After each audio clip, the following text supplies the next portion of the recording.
Hi, it's Sherri from A Quilting Life, and I'm here today to share one of my brand new quilt patterns with you. This one is called Harbor, and I've got it pieced in our upcoming Raspberry Summer collection with Moda Fabrics. Now, the fabric won't be available in stores until February of 2025, but the pattern is available now in my shop. And this, I have to say, is my favorite row quilt that I've ever designed. So let's go ahead and look at it row by row.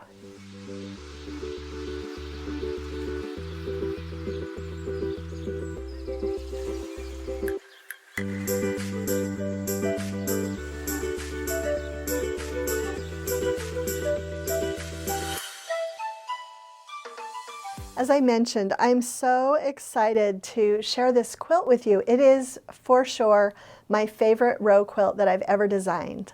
It finishes at 51.5 inches by 56.5 inches, which makes it just the perfect size. It also makes it possible for you to use a 60-inch wide fabric for the backing. So I used the cheater Dresden print that we have that is 60 inches wide, and that way I only had to use one width for the backing. I didn't have to sew any seams. So that's another plus about having a wall hanging quilt, row quilt that is this size.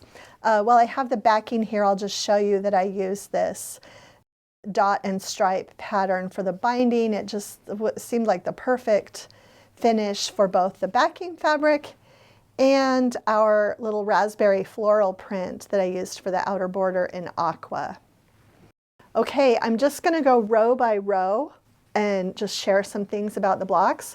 First, I did want to tell you that this quilt you can make the entire quilt with a fat eighth bundle, and then you will also need your background fabric, which I used the tone on tone from this collection for the background of my blocks, and the sashing and the inner border.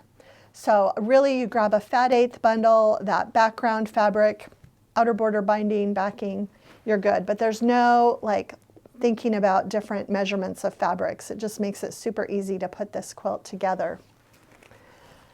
Okay, this quilt is Harbor.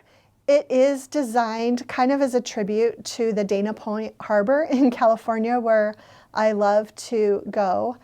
When we were first married, this is almost 40 years ago, we went whale watching out of that harbor, and we've continued to visit there with our kids and grandkids over the years. And so these are kind of things that you might see at the harbor. So the top row is a fun star block row, and I made it super scrappy. I actually did use triangle paper for the pattern directions, or just for the traditional method, but using triangle paper can really save you a lot of time. The second row is a row with flowers and stems, and so I did red and pink and the orange, and then I did another pink and another red. And for all of the stems, there's actually the tulip row that I'll talk about in a minute, but I used these 3 green prints to give a little continuity. So I used the gingham for all of the stems, and then I traded off these two, this floral and this dot for the leaves. And I just kind of alternated them so that they were never in the same row. You know, if this one's on the top here, it's going to be on the bottom there. So anyway, another favorite row.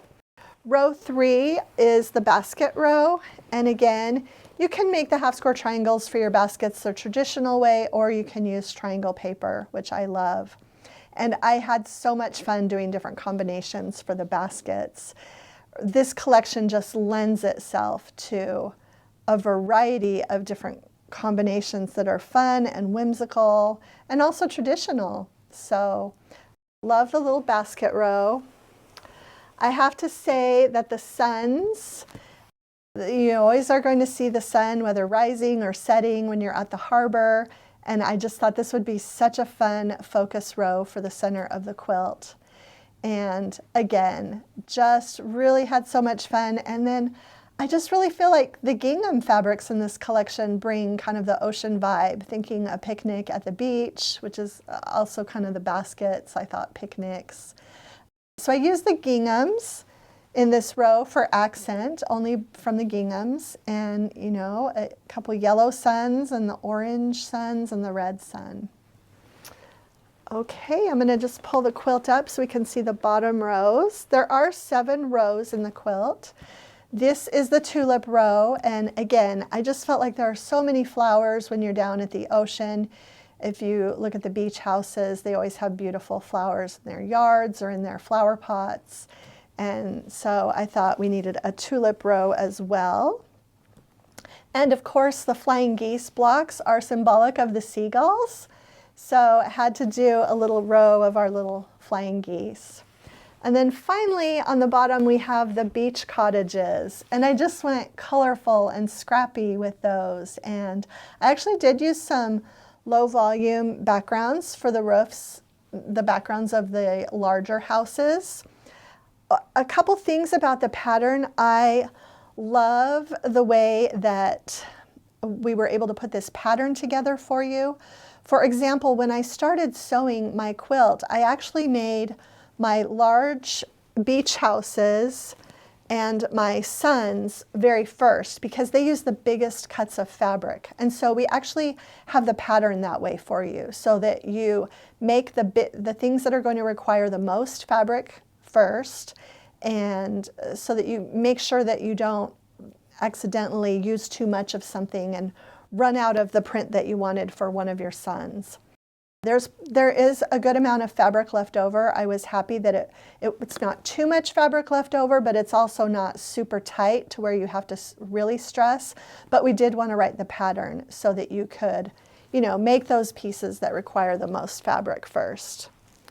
Just a couple notes about the quilting. It was quilted by my friend Val Krieger, and she did a beautiful custom quilting on this. There are things that I see every time I look at it, just little swirls in the leaves and just the little centered half circles or half ovals, I guess, in the flowers, and just, you know, crosshatch on the outer border even reminds me of just the picket fences that you see at the beach. So this really is just one of my absolute favorite projects of all time, and I hope that you will enjoy making it too. Okay, so that is my Harbor row quilt, broken down row by row. I hope that you will enjoy making this pattern, and we've got the links to the pattern in the description below. Remember, the fabric unfortunately won't be available in stores until February of 2025.